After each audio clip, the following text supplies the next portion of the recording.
Kevin Stefanski talked about that defensive line and the talent that they added through the draft.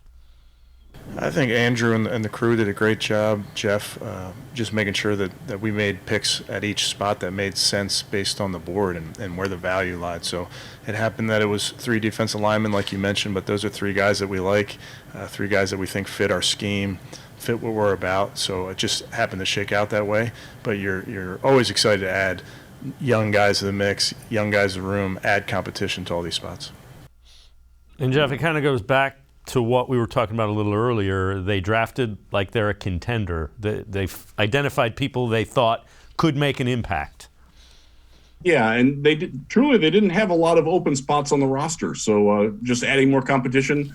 Let's see who can win out of that battle between Jordan Elliott and Tommy Togiai and Taven Bryan, who's in town now, Perrion Winfrey, and the guys that they took after him.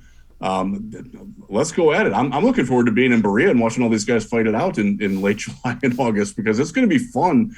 That you'll see who responds to the competition and who just isn't up for it. And one of the things that I like about this regime is that they're not afraid to make cuts, even if it makes their draft look bad. Like if I'm not blanking on his name, the guy they got from Oklahoma later. If he's better, like they're going to take, he's going to take a spot. They're not going to have any qualms about getting rid of Elliott if he doesn't step up. And a lot of the guys are on call for this. If they respond, that's great. And if that's what the draft pick netted was getting somebody who's already here to be better, that's okay too. I know it doesn't seem like that right now, but when we look back on it in July and August, we're gonna be like, okay, it worked in a weird way, but it's.